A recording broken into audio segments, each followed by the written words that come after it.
NCC प्रशिक्षण कार्यक्रम में आप सभी का स्वागत। एनसीसी प्रशिक्षण के लिए निर्धारित पाठ्यक्रम को मैं क्रमशः आपके समक्ष प्रस्तुत कर रहा हूँ। आज मैं एनसीसी प्रशिक्षण के अंतर्गत एक टॉपिक है, एक शीर्षक है केस स्टडीज, जिसके अंतर्गत महान व्यक्तियों के व्यक्तित्व को इसमें रेखांकित किया गया है। जो हमारे देश के प्रसिद्ध व्यक्तित्व हैं, प्रसिद्ध व्यक्ति हुए हैं, उन्हीं के विषय में इसके अंतर्गत अध्ययन है। हम संक्षेप में इसको प्रस्तुत करेंगे, आप ध्यानपूर्वक देखें। केस स्टडी के अंतर्गत पहले जो व्यक्ति हैं जिनका व्यक्तित्व का हमें अध्ययन करना है, इसमें है शिवाजी भोसले एक भारतीय योद्धा राजा थे और भोसले मराठा कबीले के सदस्य थे। अब इसके बाद आप देखें इनके बारे में।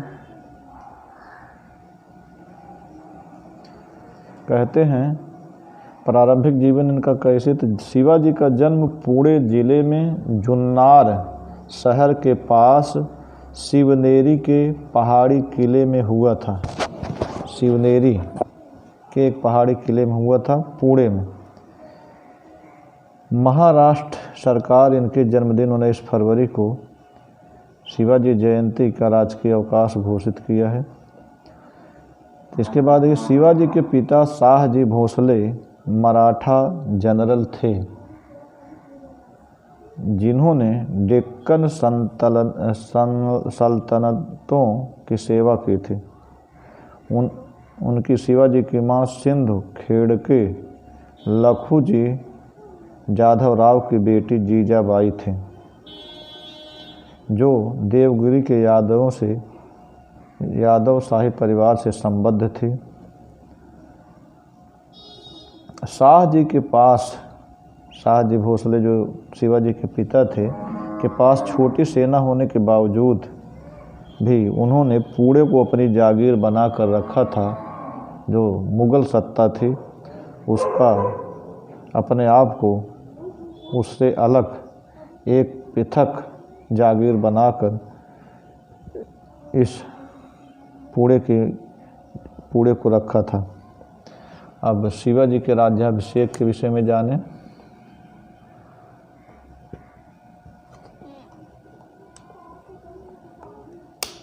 शिवाजी का राज्याभिषेक। शिवाजी को 6 जून 1974 को एक भव्य समारोह में सतारा के राजा होने के लिए राज्याभिषेक किया गया था। उनके राज्याभिषेक में गंगा भट्ट, जो काशी के ब्राह्मण थे, गंगा भट्ट जी के द्वारा यमुना, सिंधु, गंगा, गोदावरी, नर्मदा, कृष्णा और कावेरी, इन 7 नदियों का पवित्र जल से भरे सोने के बर्तन से इनका अभिषेक किया गया था।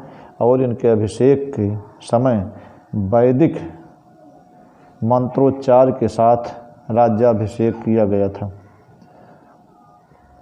इस समारोह में, इनके राज्याभिषेक समारोह में रायगढ़ में करीब 50,000 लोग एकत्र हुए थे। ये शिवाजी शककर्ता, एक युग के संस्थापक, और छत्रपति, सर्वोपरि संप्रभु के संस्थापक थे। ये 2 शककर्ता, एक युग संस्थापक और सर्वोपरि छत्रपति, इसकी संस्थापक यही हैं। यहीं से परंपरा प्रारंभ हुई। अब आप देखें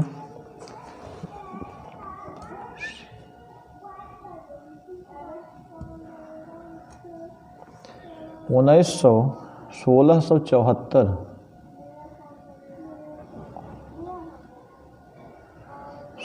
सौ चौहत्तर में शुरू हुए मराठों ने आक्रामक अभियान चलाया।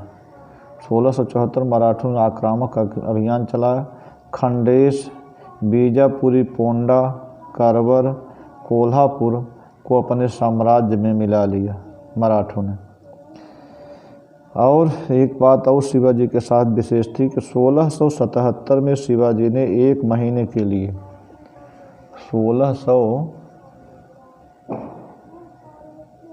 1677 में शिवाजी ने एक महीने के लिए हैदराबाद का दौरा किया और गोलकुंडा सल्तनत के कुतुब शाह के साथ संधि की। बीजापुर के साथ उनके गठबंधन को रद्द करने और संयुक्त रूप से मुगलों का विरोध करने पर सहमति जताई। अब शिवाजी की मृत्यु के बारे में देखें। तमाम उपलब्धियां हैं। मैं अत्यंत संक्षेप में इन महान व्यक्तियों के व्यक्तित्व को आपके समक्ष रख रहा हूं, क्योंकि यह 2 या 3 लाइन का प्रश्न आपके लिए लिखने के लिए आएगा और पाठ्यक्रम इतना विस्तृत है, विस्तृत चर्चा अगर की जाएगी तो पाठ्यक्रम पूरा नहीं हो सकेगा। मार्च 1680 के अंत में शिवाजी बुखार और पेचिश से बीमार हो गए। 1680 के अंत में हनुमान जयंती की पूर्व संध्या पर 52 वर्ष की आयु में 3 से 5 अप्रैल 1680 के आसपास मर गए। शिवाजी की जीवित पत्नियों में से निसंतान सबसे बड़ी पुतली बाई ने उनकी अंत्येष्टि चिता में कूदकर सती हो गई और एक अन्य जीवित पत्नी सवरबाई को सती का पालन करने की अनुमति नहीं दी गई, क्योंकि उनकी एक छोटी बेटी थी।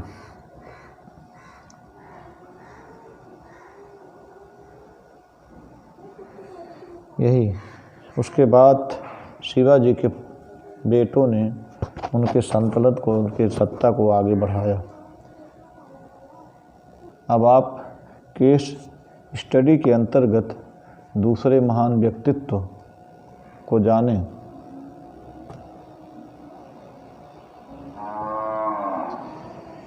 अबुल पाकिर जैनुल आबिदीन अब्दुल कलाम। इनका जन्म 15 अक्टूबर 1931 को हुआ था और मृत्यु 27 जुलाई 2015 को। यह एक एरोस्पेस वैज्ञानिक थे। उनका पदार्पण राष्ट्रपति के रूप में सन 2002 में हुआ और वे 2007 तक भारत के 11वें राष्ट्रपति के रूप में विराजमान रहे। उनका जन्म और परवरिश तमिलनाडु के रामेश्वरम में हुई और उन्होंने फिजिक्स और एरोस्पेस इंजीनियरिंग की पढ़ाई की। उन्होंने अगले 4 दशक तक एक वैज्ञानिक और विज्ञान प्रशासक के रूप में बिताए। मुख्य रूप से रक्षा अनुसंधान एवं विकास संगठन DRDO और भारतीय अंतरिक्ष अनुसंधान संगठन ISRO में और भारत के नागरिक अंतरिक्ष कार्यक्रम और सैन्य मिसाइल विकास प्रयासों में घनिष्ठ रूप से शामिल थे। इस तरह से उन्हें बैलिस्टिक मिसाइल के निर्माता और प्रक्षेपक यान प्रौद्योगिकी के विकास पर अपने काम के लिए भारत के मिसाइल मैन के रूप में जाना जाने लगा। उन्होंने 1998 में भारत के पोखरण 2 परमाणु परीक्षणों में भी अहम भूमिका निभाई थी, जो 1974 में भारत द्वारा मूल परमाणु परीक्षण के बाद पहली बार है। कलाम को सत्तारूढ़ भारतीय जनता पार्टी और तत्कालीन विपक्षी भारतीय कांग्रेस, राष्ट्रीय कांग्रेस दोनों के समर्थन से 2002 में भारत के 11वें राष्ट्रपति के रूप में चुना गया था। वे भारत रत्न, भारत के सर्वोच्च नागरिक सम्मान सहित कई प्रतिष्ठित पुरस्कारों से सम्मानित थे। इनका अब आप जानें।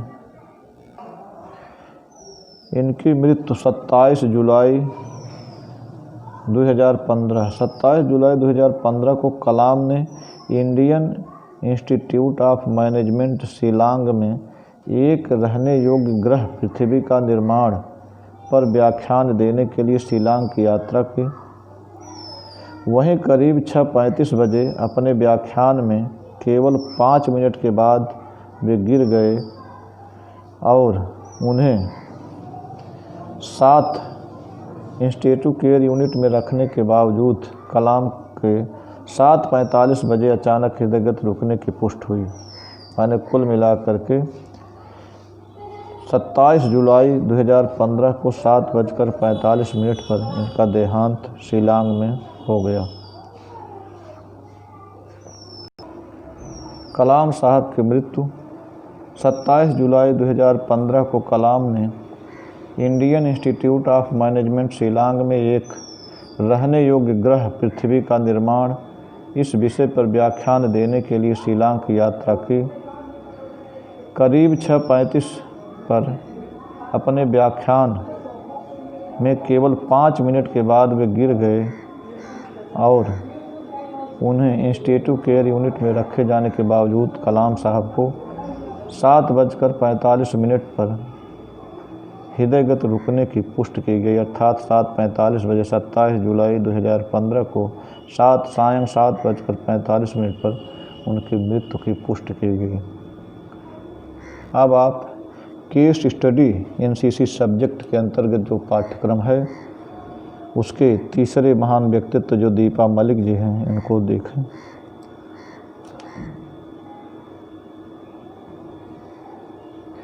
दीपा मलिक का जन्म 30 सितंबर 1970 को हुआ था। वह एक भारतीय एथलीट हैं। वह पैरा ओलंपिक खेलों में पदक जीतने वाली पहली भारतीय महिला हैं। उन्होंने 60 फुट में 2016 ग्रीष्मकालीन पैरा ओलंपिक में रजत पदक जीता था। वह 2018 में दुबई में आयोजित पैरा एथलेटिक ग्रांड्स प्री में F53/54 भाला स्पर्धा में भी स्वर्ण पदक जीत चुके हैं। वह फिलहाल F53 कैटेगरी में दुनिया की नंबर 1 है। उन्होंने विभिन्न साहसिक खेलों में भाग लेने के लिए वाहवाही हासिल की।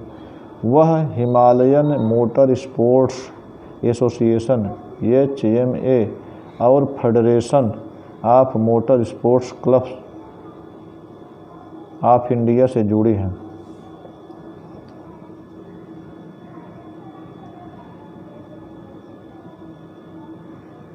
इससे पहले 42 साल की उम्र में 2012 में अर्जुन पुरस्कार से सम्मानित किया गया था। उन्हें 2017 में प्रतिष्ठित पद्मश्री पुरस्कार से भी नवाजा जा चुका है।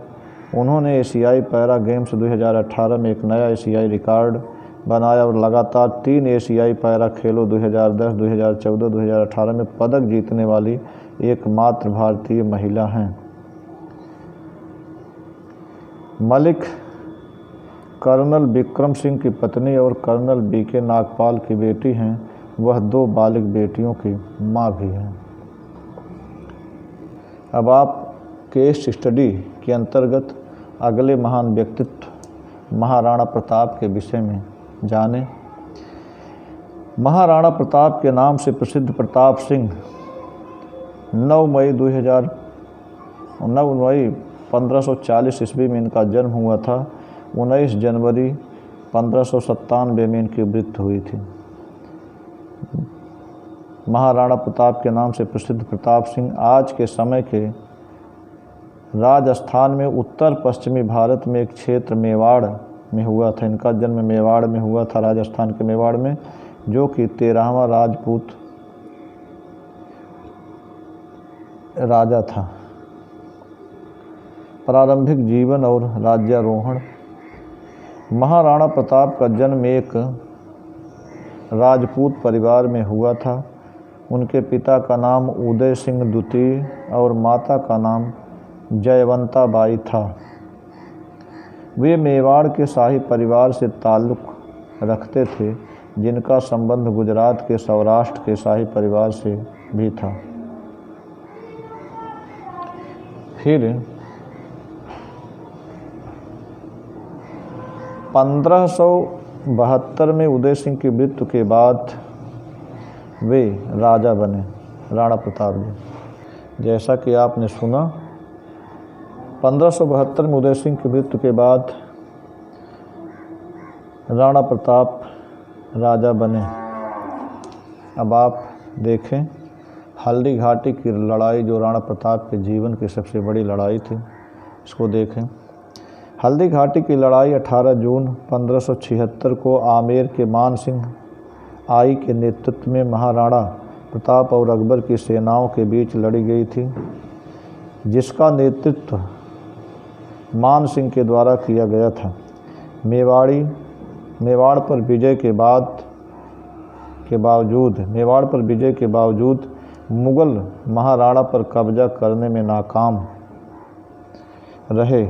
इस लड़ाई का स्थल राजस्थान के आधुनिक राजसमंद गोगुंदा के पास हल्दी घाटी में एक सकरा पर्वत दर्रा था, इसीलिए इसका नाम हल्दी घाटी की लड़ाई रखा गया।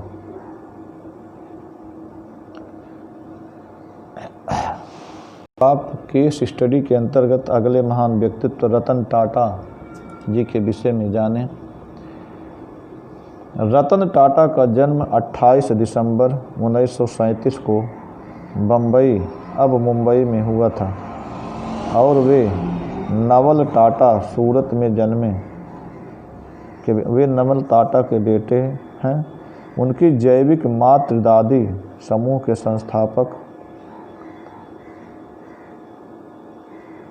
जमशेद जी टाटा की पत्नी हीराबाई टाटा की बहन थी। उनकी जैविक मातृदादी समूह के संस्थापक जमशेद जी टाटा की पत्नी हीराबाई टाटा की बहन थी।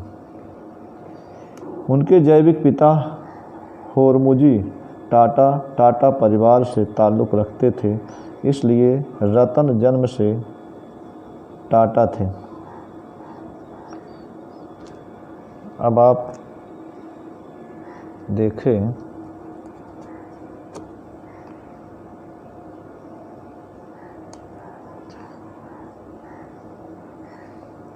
उन्नीस सौ 61 में टाटा ने टाटा समूह में अपना करियर शुरू किया। टाटा स्टील के शॉप फ्लोर पर काम करते हुए चूना पत्थर फावड़े से और ब्लास्ट फर्नेस को संभाला। 1970 के दशक के दौरान प्रबंधन के लिए पदोन्नत हुए। 1961 में टाटा समूह में अपना करियर शुरू किया और 1970 के दशक के दौरान प्रबंधन के लिए पदोन्नत हुए। प्रबंधन समिति में इनको रखा गया। फिर 1991 में JR-D टाटा ने टाटा सन्स के चेयरमैन पद पर इनको रतन टाटा को रखा और उन्हें अपना उत्तराधिकारी नामित किया।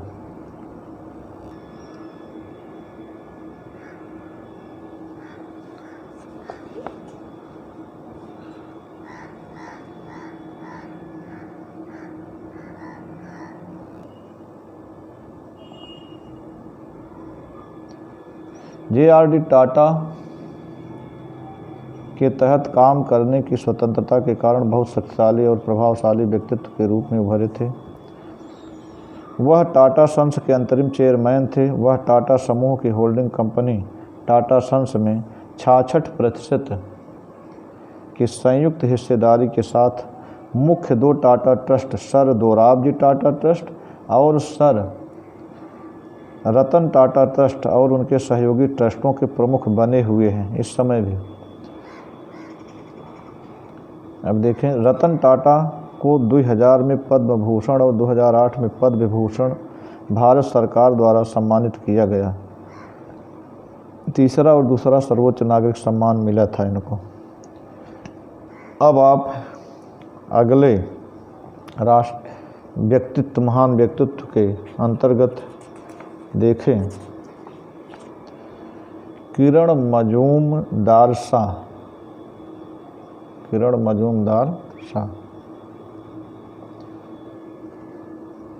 मजूमदार शाह का जन्म 23 मार्च 1953 को हुआ था। एक भारतीय अरबपति उद्यमी हैं, किरण मजूमदार भारतीय अरबपति उद्यमी हैं, व्यवसायी हैं। वह बायोकॉन लिमिटेड की अध्यक्ष और प्रबंध निदेशक हैं, जो बंगलौर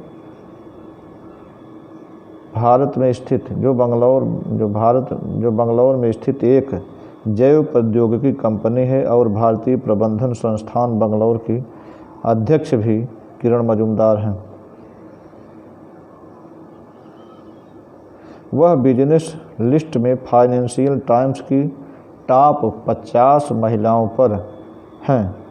2015 में उन्हें फोर्ब्स ने दुनिया की 50वीं सबसे ताकतवर महिला के रूप में सूचीबद्ध किया था। फोर्ब्स ने फिर से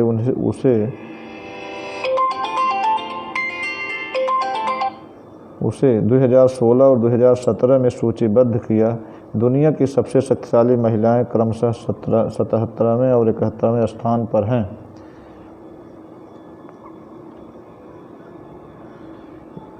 अब आज यहीं तक, अगले दिन फिर और व्यक्तित्व के विषय में जो चर्चा करेंगे। धन्यवाद।